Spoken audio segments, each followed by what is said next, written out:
Hey, I'm Luke Youngman. I'm a senior producer and deputy head of production at Nexus Productions in London, and we make animated and live action films, commercials, music videos, title sequences and interactive installations and everything in between.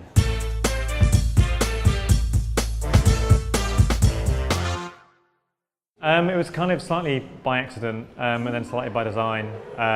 I finished my degrees and then came to Bristol, ran about carrying cameras around and doing various running jobs for free, and then I got a runner position at the BBC for an animated half-hour special, and that was my kind of introduction to animation, and loved it, and was driving the van around Bristol for most of the day, but then spent the other parts of the day helping out producers or helping the cameraman or making models, and learned the whole kind of production process.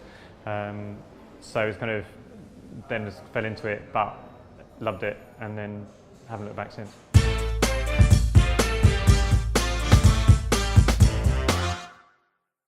That's possibly quite a lot of people. So I think Tom and Jerry and Disney stuff, but I don't think as a kid you don't register it as being particularly different. It's something that's exciting and entertaining, and I think now looking back on it, you can see it as something that becomes, as I was saying just now in my talk, that anything is possible in animation, be it 2D, 3D, slot frame or whatever. You know, the world you can create anything that can be either 100% real where gravity works, or 5% real where everything floats up into the air, if that makes sense.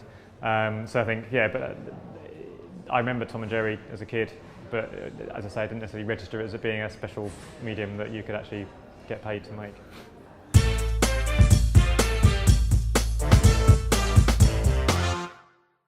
The people that I work with, and other directors and companies and individuals who will produce work that's both innovative and interesting and narratively great. Yeah, and the people and the directors I work with, the way that we work at Nexus is a reasonably collaborative and creative process, obviously, but there's lots more swapping of ideas, and it's constantly inspiring, which is great.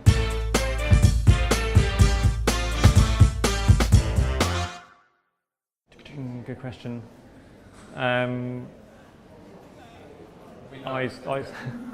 saw there's a Belgian directing duo called Pic Pic Andre, who did a TV series called Panico Village, which is a stock frame animated piece of bonkersness, which it's brilliantly funny and anarchic and great. And when I saw that, I thought, well, there, that's what I want to do.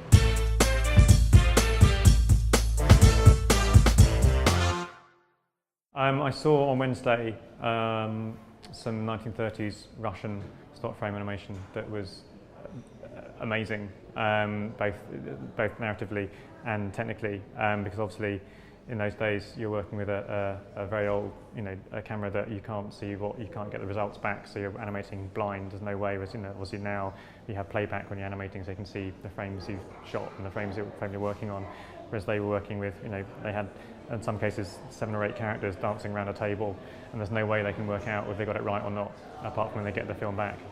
So it's very special to see how they work that out. It's great.